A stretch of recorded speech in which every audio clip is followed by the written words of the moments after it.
Assalamualaikum warahmatullahi wabarakatuh. Perkenalkan, nama saya Delayan Triska dengan NIM 2400563. Baiklah, di sini saya akan membuat video presentasi pada materi pertemuan ke-6 yaitu manajemen pemasaran. Nah, yang pertama itu ada tujuan manajemen pemasaran.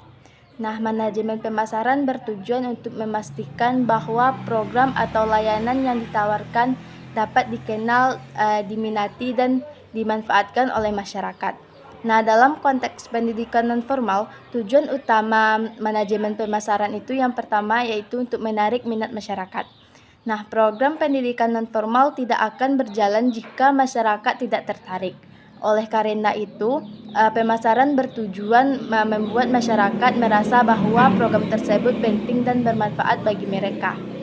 Lalu yang kedua itu memenuhi kebutuhan belajar masyarakat. Nah, pemasaran bukan hanya menawarkan program saja, tetapi juga memastikan bahwa program tersebut benar-benar sesuai dengan kebutuhan masyarakat. Misalnya keterampilan kerja atau pendidikan dasar bagi masyarakat tersebut. Lalu yang ketiga ada meningkatkan jumlah peserta didik.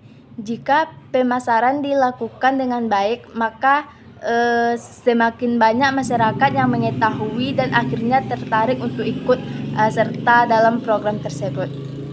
Lalu yang keempat ada membangun citra positif lembaga. Nah, pemasaran juga berfungsi untuk membuat kesan yang baik bagi masyarakat sehingga lembaga dianggap percaya, berkualitas, dan layak diikuti oleh masyarakat tersebut. Selanjutnya ada fungsi manajemen pemasaran. Nah, fungsi pemasaran adalah kegiatan yang dilakukan untuk mencapai tujuan tersebut. Beberapa fungsi pentingnya yang pertama itu analisis kebutuhan masyarakat. Nah, sebelum kita membuat suatu program, lembaga itu harus mengetahui apa yang benar-benar dibutuhkan oleh masyarakatnya tersebut.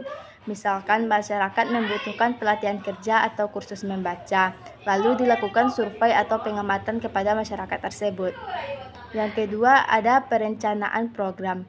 Nah, setelah mengetahui kebutuhan masyarakat tersebut, langkah berikutnya adalah menyusun program yang sesuai dengan kebutuhan masyarakat tersebut, mulai dari segi materi, waktu, hingga metode pembelajarannya. Lalu yang ketiga ada promosi atau penyebaran informasi. Nah, program yang sudah dibuat harus disampaikan kepada masyarakat, bisa melalui media sosial, brosur, ataupun sosialisasi langsung kepada masyarakat tersebut. Nah, tanpa sebuah promosi, masyarakat tidak akan tahu adanya program tersebut. Lalu yang keempat ada distribusi layanan. Artinya memastikan bahwa program tersebut dapat diakses dengan mudah, misalkan alokasinya yang terjangkau, jadwal yang sesuai, dan fasilitas yang memadai bagi masyarakat tersebut. Lalu yang kelima ada evaluasi dan umpan balik.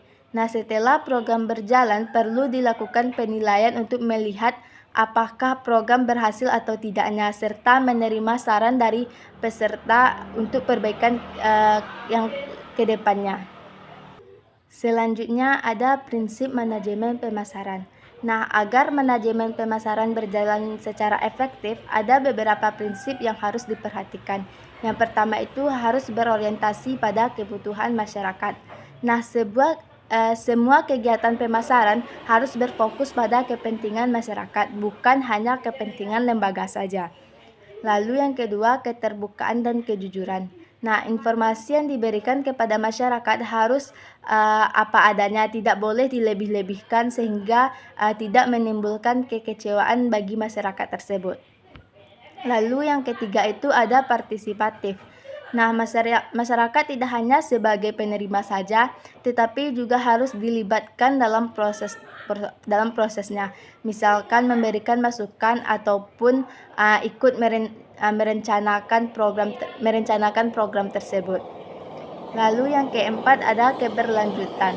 Nah, program yang dipasarkan sebaiknya bisa berlangsung secara terus-menerus dan tidak berhenti di tengah jalan saja. Lalu yang kelima ada efisiensi dan efektivitas.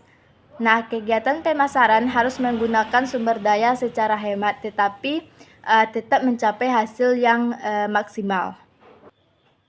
Selanjutnya ada urgensi pemasaran dalam penyelenggaraan pendidikan nonformal. Nah, pemasaran dalam pendidikan nonformal sangat penting karena tanpa pemasaran yang baik, program yang bagus sekalipun bisa tidak dikenal dan tidak dimanfaatkan oleh masyarakat.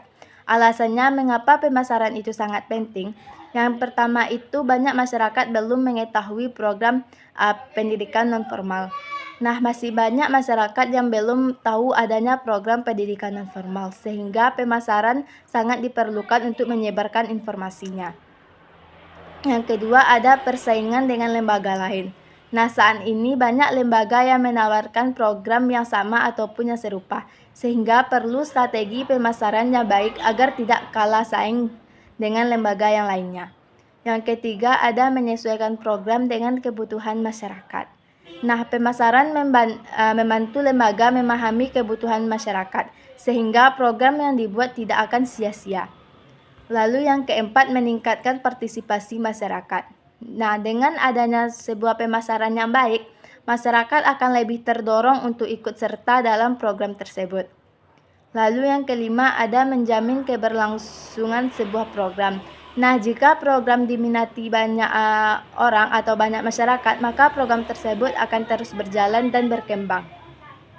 Nah, dari penjelasan materi yang telah saya sampaikan tadi, dapat ditarik sebuah kesimpulan bahwa manajemen pemasaran itu memiliki peran besar dalam keberhasilan program pendidikan nonformal. Nah, jika dilakukan dengan baik, maka program akan dikenal luas, diminati oleh masyarakat banyak, serta dapat berjalan secara berkelanjutan. Nah, baiklah, mungkin hanya itu presentasi dari saya. Saya ucapkan terima kasih. Assalamualaikum warahmatullahi wabarakatuh.